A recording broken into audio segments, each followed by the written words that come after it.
Bonjour à tous, après 2 victoires de la musique et plus de 450 000 albums vendus, Julien Doré sera sur scène à l'Hôtel de Ville de Sarreguemines ce vendredi.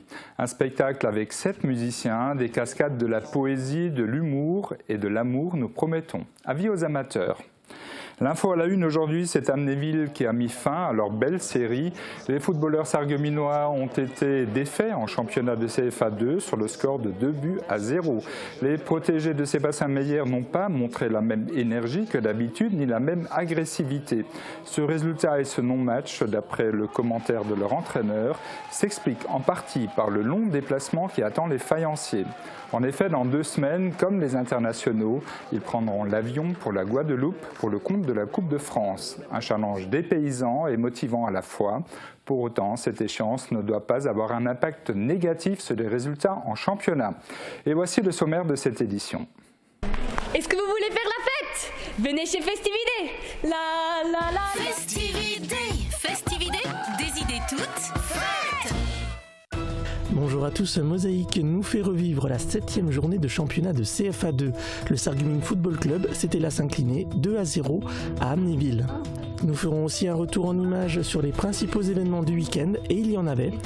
Devant la gare, les travaux d'aménagement du pôle multimodal semblent toucher à leur fin. Pourtant, la réouverture à la circulation n'est pas encore pour demain. C'était la Toussaint et la fête des morts, direction le cimetière de la route de Nancy à Sarreguemines, où, comme ailleurs, on venait rendre hommage aux défunts. Mosaïque Culture, c'est aujourd'hui la petite histoire qui nous emmène sur les traces de la Première Guerre mondiale dans les assiettes de la faïencerie de Sarreguemines.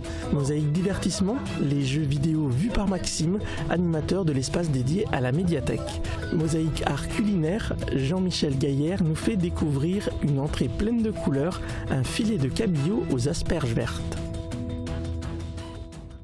Voilà encore un beau programme sur Mosaïque. Le 3 novembre 2008, Mosaïque était en tournage à Meisenthal, au Centre d'Art Verrier, pour nous faire découvrir la nouvelle boule de Noël. Souvenez-vous, elle s'appelait Tilt. Vos données sont accessibles où que vous soyez, avec ou sans votre ordinateur. Pour les pros, la solution, c'est le Cloud ID Réseau. Ce reflet argenté illumine le regard des petits et des grands depuis des générations déjà. La boule de Noël a été fabriquée il y a 150 ans dans le pays du verre. À Meisenthal, la fabrication artisanale a repris son cours il y a 10 ans maintenant. Le CIAV revisite depuis une ligne traditionnelle d'objets en verre, dont bien évidemment les fameuses boules, qui viennent décorer le sapin de Noël le plus souvent. Comme il souhaite insuffler une tendance et non la suivre, la gamme traditionnelle est accompagnée d'une gamme au design contemporain, revue par des artistes de tous horizons et de toutes nationalités. Cette année, c'est un jeune Strasbourgeois de 24 ans qui vient ajouter la Tilt à la suite d'une lignée de boules propre au CIAV de Meisenthal et au passé qui l'habite. La Tilt, car l'idée est apparue comme une lumière à l'esprit.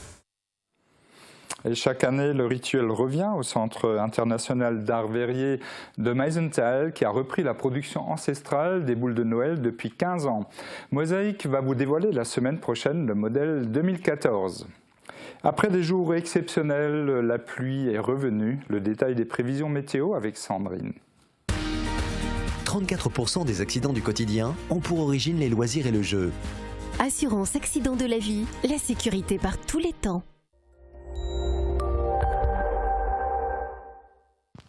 Bonjour tout le monde, la météo de demain sera bien arrosée. La situation se détériore un peu plus et c'est une météo particulièrement maussade qui se profile. Les pluies durables et parfois soutenues se déversent une grande partie de la journée. Les cumuls d'eau attendus risquent d'être conséquents avec des estimations supérieures à 20 litres par mètre carré. Avec un tel temps, les températures sont revues à la baisse et retrouvent des valeurs plus conformes à la saison. Elles varient de 7 à 9 degrés au minimum et de 10 à 12 degrés au maximum. Demain mardi 4 novembre, pensez à souhaiter une bonne fête au Charles. Le soleil nous accompagnera de 7h19 à 17h04. Si j'avais un marteau, je cognerais le jour, dit la chanson. Oui, mais encore faut-il avoir un marteau entier. Ce n'est pas tout à fait le cas pour celui du chantier d'insertion du CCAS, le Centre communal d'action sociale. C'est notre séquence insolite du jour, je vous laisse la découvrir. Très bonne journée et à demain. Si j'avais un marteau, je cognerais le jour, je cognerais la nuit, j'y mettrais tout mon cœur. Je bâtirai une ferme, une grange franchir une barrière. Quand tu prends la bûche dans les dents, tu fais la souris. Et j'y mettrai mon père, ma mère, mes frères et mes sœurs. Oh oh, ça serait le bonheur. Tout le monde chante encore. Je parraine un ami et tout le monde y gagne. Mon filleul, ma banque et moi. Au Crédit Mutuel, un client satisfait rayonne.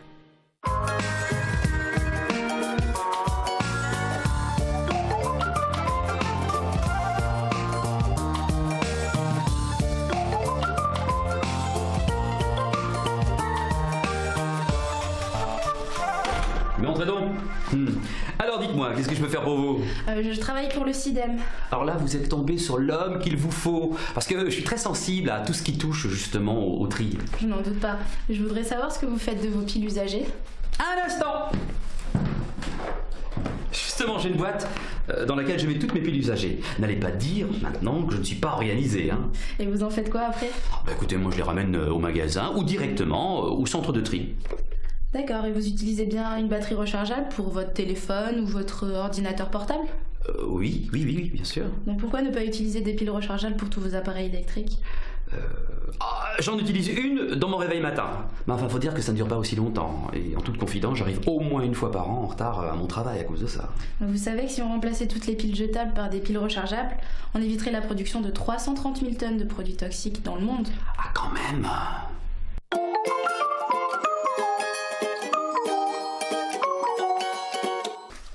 C'est fou ça. Je m'étais pas rendu compte du nombre de piles que j'utilise. Et au prix où elles sont... Ah ouais.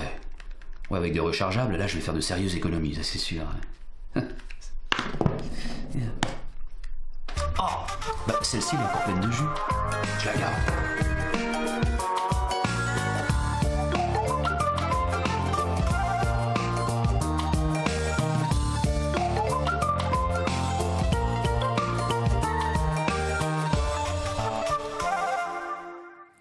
Et on passe en revue les éditions locales du RL.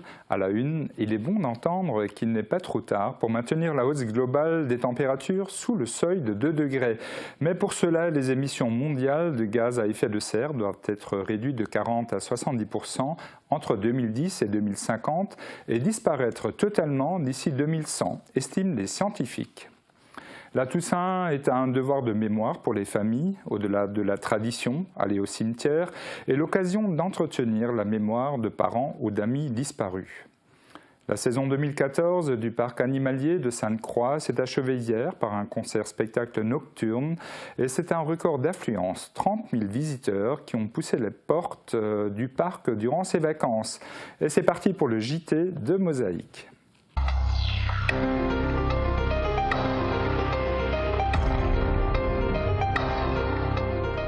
De chrysanthème en chrysanthème, les hommes pleurent, disait Brel, mais en ce jour de la Toussaint, il fleurissait gaiement le souvenir de ceux qu'on a aimés, pourrait-on rajouter.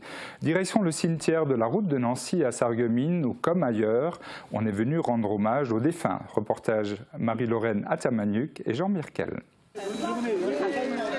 C'est les bras débordants de bouquets que les visiteurs se sont rendus au cimetière de la route de Nancy à Sarreguemines. Une mission, fleurir les sépultures pour rendre hommage aux défunts. Les 300 km qui séparent René de Sarreguemines ne l'empêchent pas de venir se recueillir auprès de ses proches. Bien sûr, c'est toujours un sentiment un peu de peine quand on retrouve la tombe de ses parents. Mais enfin, il faut le faire. C'est plutôt un geste, je dirais pas d'amour, mais de reconnaissance envers ses parents. Pour la famille Eblich, c'est toujours la même routine. Première halte au stand pour acheter des fleurs, il faut ensuite gravir la côte. À l'autre bout du cimetière, Jean-Luc se recueille en mémoire de son frère et de sa sœur décédés. C'est un moment important pour la famille. Tous les ans, c'est très important de venir en famille. Au moins, ils voient que même si les personnes ne sont plus là parmi nous, au moins ils voient que la famille reste toujours unie, quoi. Contrairement aux idées reçues, la fête de la Toussaint n'est pas un jour triste et le soleil qui était de mise y était peut-être pour quelque chose. Si on doit venir tout le temps au cimetière et on doit être triste, ça sert à rien de venir, quoi. Non, pour nous, c'est plus une journée d'hommage qu'une journée de tristesse. Débarrasser les tombes des mauvaises herbes, les entretenir, entretenir également la mémoire de ceux qui nous ont quittés. Madame Elmer vient régulièrement au cimetière quand elle trouve un moyen de locomotion. C'est le respect pour les anciens, ceux qui sont décédés. C'est le moindre des choses de venir se recueillir. Hein. La Toussaint est une fête familiale, un moment émouvant, solennel et de gratitude qui permet aux petits comme aux grands de garder en mémoire ceux qui nous ont quittés. Et vous l'avez sans doute remarqué, devant la gare, les travaux semblent toucher à leur fin. Les pavés sont en place et l'enrobé est posé. La fin du chantier et la réouverture de la circulation ne sont cependant pas pour demain. Du côté de la gare routière, de nombreux travaux restent en cours et la signalisation routière sous forme de panneaux ou de marquage au sol doit encore être mise en place. Thomas Drouin. Vu de loin, le chantier du pôle multimodal semble être proche de son terme.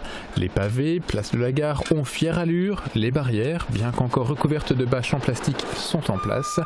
Les premiers travaux de pose d'enrobés sur les routes sont terminés.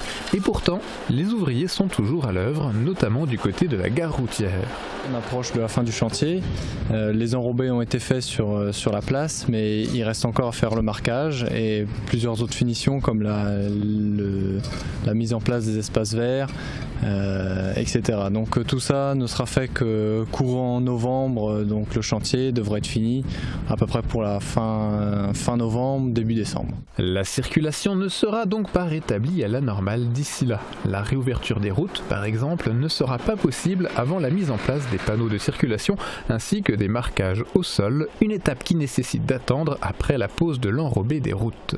Le marquage ne peut pas être fait tout de suite après la pose des enrobés puisque les enrobés restent assez gras et l'accroche du marquage ne se fait pas bien. Donc il faut attendre quelques temps que les UV fassent leur action et que le marquage puisse se faire convenablement. La suite des travaux est donc toujours dépendante de la météo et d'un soleil parfois capricieux en cette saison sous nos latitudes. Pour les plus superstitieux, certains objets déterrés au cours des travaux laisseraient affleurer une pointe d'optimisme. Les peurs et réjouissances du week-end en passant par le sport et la culture, voici le résumé en images. Il est signé Marie-Lorraine Atamaniuk, Julia Bitran, Thomas Drouin. Halloween oblige, le week-end a commencé vendredi soir sous le signe de la peur. Version festive tout de même, au centre-ville de Sarreguemines, le Carré Louvain s'est paré des couleurs d'Halloween. À l'initiative d'une apprentie du magasin Célio, les commerçants de la galerie marchande, accompagnés de la médiathèque communautaire, ont prolongé les horaires d'ouverture. Alors que le magasin Célio organisait un défilé à la lueur des lampes de poche, la médiathèque proposait la possibilité de découvrir un film à l'aveugle, ainsi que des contes et histoires pleines de sorcières et de fantômes pour effrayer, mais surtout réjouir, les plus jeunes. Mais on sait bien que les sorcières aiment aussi la danse. Et au centre socioculturel de Rothes, habillées pour Halloween, elles ont pu s'en donner à cœur joie samedi soir. Dans la salle des fêtes, on pouvait aussi côtoyer squelettes, fantômes et autres créatures monstrueuses. Pour sa 3e édition, cette soirée d'Halloween à l'initiative de C'est Tendances était l'occasion de faire connaître l'association de danse pour adultes et adolescents et de récolter des fonds pour payer costumes et décors. Une centaine de personnes s'étaient parées de ces atours les plus terrifiants. Une soirée réussie, car un vampire a murmuré que des places sont déjà réservées pour l'année prochaine. Ambiance d'un tout autre genre ce week-end à l'étang de Houndelin. Il ne fallait surtout pas leur faire peur, mais au contraire les mettre en confiance. 120 kilos de truites avaient été déversés dans l'étang et n'ont pas vraiment connu de répit. L'association Les Fines Gaules de la Brûle avait réuni une trentaine de pêcheurs. Pour certains, la récolte était bonne et les filets bien garnis. La patience était de mise. Prochaine journée de pêche à la truite à l'étang de Houndelin, dimanche 23 novembre. Après la truite, place à un autre poisson, cette fois-ci au musée de la Faïence. Comme chaque premier dimanche du mois, l'accès au musée était gratuit. Chaque fois, c'est l'occasion pour l'office de tourisme Sarreguemines Confluence de mettre un site en avant. Ce dimanche, c'était au tour du musée de la Faïence, au centre-ville de Sarreguemines, à travers une visite commentée gratuite. Le groupe, composé d'une dizaine de personnes, a déambulé dans le musée découvrant les prestigieuses collections et l'évolution technique et artistique de la faïence. La visite s'est terminée par la découverte du four à faïence. Prochaine destination, le Moulin de la Blise, avec au programme des démonstrations des techniques céramiques. Rendez-vous le 6 novembre. Enfin, pas de week-end sans sport. Samedi soir, les basketteurs sarregueminois accueillaient l'équipe de Florange au gymnase Henri Nominé. Mais l'équipe sarregueminoise est en pleine reconstruction et enchaîne les défaites. Cette fois, elle s'est inclinée 67-89. Match très intéressant ce soir avec de la combativité. Voilà, l'équipe s'est un peu retrouvée par rapport au match précédent, les 3 dernières sorties. Donc là, une première mi-temps vraiment assez sympa et vraiment bien jouée. Et ensuite, comme je m'y attendais un petit peu, on craque physiquement, donc l'équipe en face s'envole logiquement. Et nous reviendrons demain dans notre JT sur ce match de basket avec un résumé complet de la rencontre. Coup d'arrêt pour le Sarreguemines Football Club. Après 9 victoires consécutives, toutes compétitions confondues, les faïenciers se sont inclinés ce week-end en championnat à Amnéville. Le SFC a perdu 2-0, compte rendu dans ce reportage de Catherine Henrich, Marc Huder, Yvan Becker et Guillaume Desmonteils. Pas de chant de la victoire aujourd'hui dans les vestiaires sarregueminois. C'est même plutôt une soupe à la grimace à laquelle on a droit. On ne mérite pas aujourd'hui parce qu'on a fait un non-match. L'entraîneur du Sarreguemines Football Club n'y va pas par 4 chemins quand il s'agit de commenter la dernière prestation de son équipe. Ses protégés ont encaissé 2 buts, un par mi-temps. Voici le premier, raconté dans les conditions du direct par Julien Lampert et Morad Benachour. Sur cette action, les Verts d'Amnéville ont assez facilement pris le meilleur sur les Bleus de Sarreguemines. Jouer un peu plus haut, allez, l'emballant pour Diallo. Attention, pas laisser contre des Bloomerzou. Là, à la limite, allez, bien joué Bloomerzou. Non, la balance dans l'axe. Très dangereux. Bien joué Mary Jump, attention, il ne faut pas se livrer. Dans la boîte, Saïm tout seul. Le but de Saïm est sur le second poteau. L'ouverture du score amnévilloise. Une grosse erreur défensive, pas de marquage. Perte de balle dans l'axe au milieu du terrain. On paye cash. La première excuse, c'est qu'on a fait une très grosse semaine d'entraînement. Parce que derrière, comme on part en Guadeloupe, donc on va perdre 2 semaines de travail athlétique. Donc on a voulu un petit peu charger la semaine pour essayer de ne pas le payer avec les trajets. Et je pense qu'on le paye aujourd'hui parce que les joueurs n'avaient pas de jambes, pas de jus. Sur la deuxième action décisive, Amnéville a traversé le terrain à toute allure. Diallo qui va à la percussion, attention. Attention à l'écran. Voilà, à 3 contre 3, à 4 contre 3 qui se dessine. Attention, on va changer. Qui va fixer. Il ne faut pas jeter, il faut rester debout. Il faut danger, ça y est. Attention au deuxième poteau. Attention.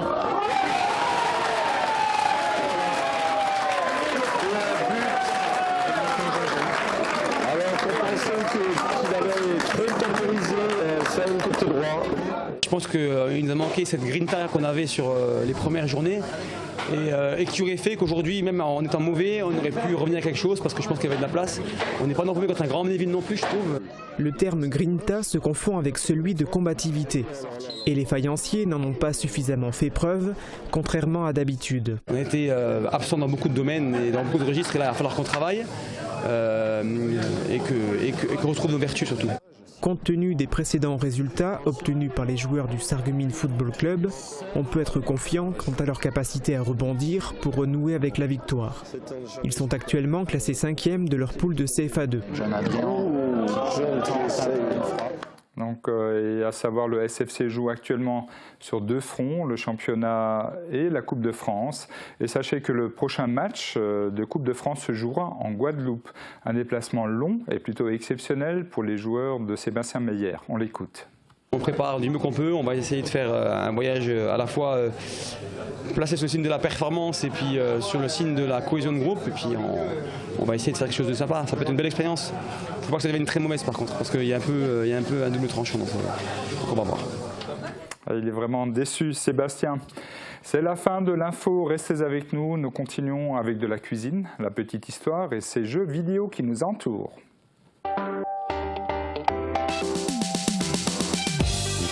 Demain sur Mosaïque, nous irons à Roulin où le village a obtenu la première fleur au concours des villes et villages fleuris de Moselle.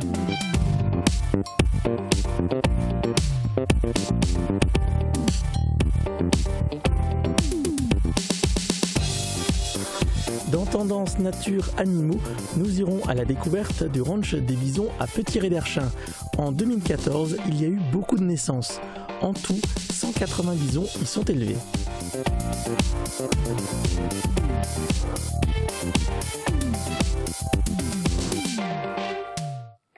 Cette semaine, la petite histoire nous emmène sur les traces de la Première Guerre mondiale et plus précisément dans les assiettes de la faïencerie de Sarreguemines.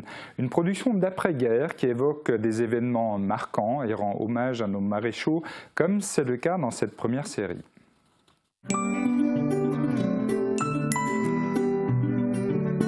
FBS, du bon temps par tous les temps.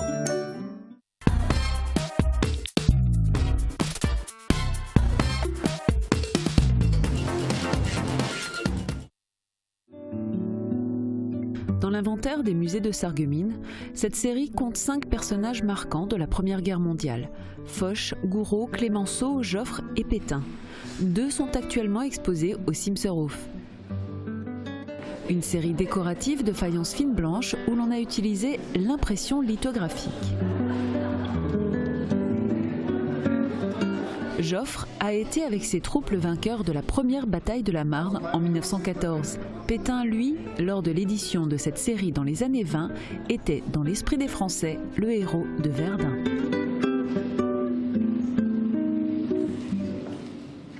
Et à suivre demain pour les passionnés d'histoire et de vie locale. Ils ont souvent mauvaise presse et pourtant on les adore. Les jeux vidéo sont partout, sur les consoles, les tablettes, les téléphones portables. Dans Tendance, rencontre avec un joueur qui a les pieds sur terre et dont la profession est de partager sa passion. Jean Birkel a rencontré pour nous Maxime Guyot. Let's play. Avec Firch Menuiserie, votre maison devient tendance.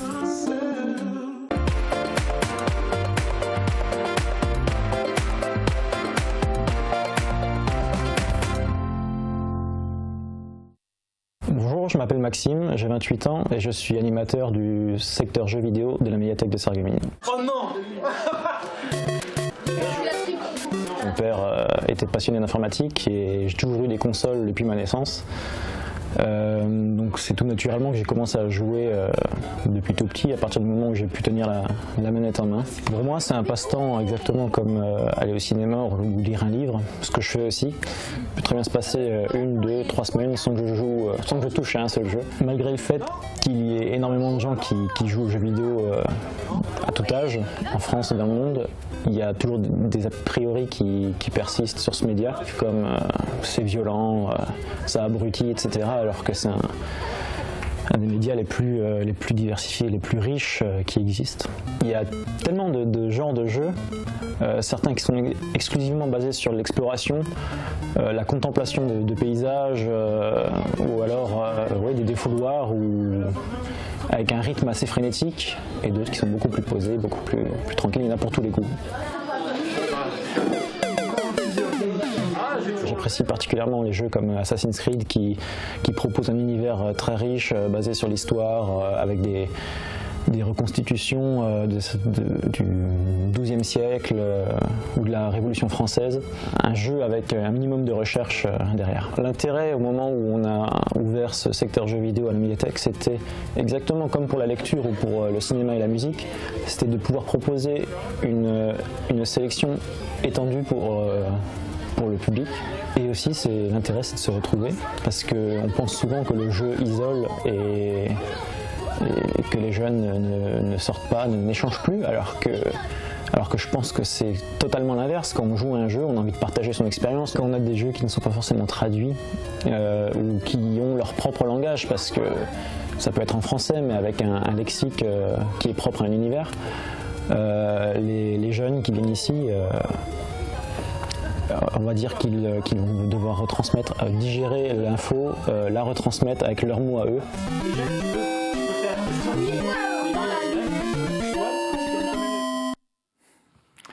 Et on continue avec notre premier jour de notre trilogie entrée, plat, dessert. Jean-Michel Gaillère est notre cuisinier de la semaine. Ce traiteur est installé à Olvin. Nous nous rendons chez lui pour découvrir une entrée pleine de couleurs. Un filet de cabillaud aux asperges vertes. Les cuisines au meilleur prix. Aviva présente entrée, plat, dessert. Aviva, la cuisine qui vous va.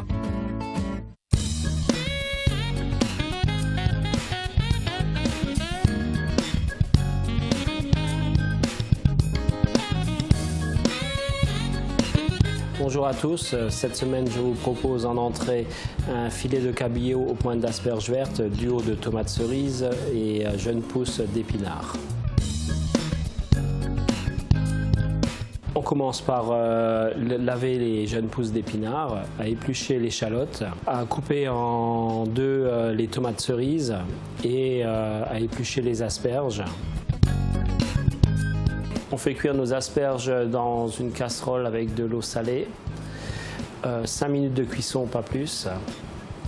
On les ressort, on les met tout de suite dans un bac d'eau froide pour couper la cuisson. Pour le filet de cabillaud, on va l'assaisonner, sel et piment d'Espelette. On va faire chauffer notre poêle, on va mettre l'huile d'olive, ensuite on le fait revenir sur les deux faces et moi je le termine au four à 180 degrés pendant 6 minutes. On prend notre poêle, on va la faire chauffer, on met un peu d'huile d'olive et on fait revenir tous nos légumes, donc les asperges vertes, le duo de tomates et l'échalote émincée ainsi que les jeunes pousses d'épinards. Ensuite, on sort nos légumes, on va déglacer avec un peu de vin blanc et un peu de bouillon de légumes. On laisse réduire et ensuite on va faire le montage.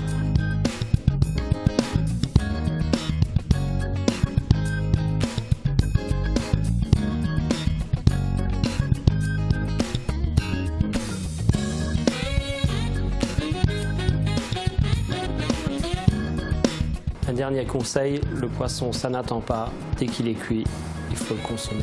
Bon appétit! Et demain, Jean-Michel Gaillard va nous mijoter un pavé de veau, chanterelles et aux petits légumes. Et cette soirée à Petit Rederschein, pour tous les amoureux de Volksmusik, un dîner-spectacle avec Stimmen aus dem Zillertal. Rita et Andreas, Mario et Christophe assureront l'ambiance festive ce samedi à la salle polyvalente de Petit Rederschein. Réservation au 06 08 018 39. Demain, vous avez rendez-vous avec Jean et si on prenait maintenant un peu de hauteur avec Juliette Favre pour regarder notre belle Lorraine et finir cette édition. Je vous laisse en sa compagnie. Très bonne fin de journée.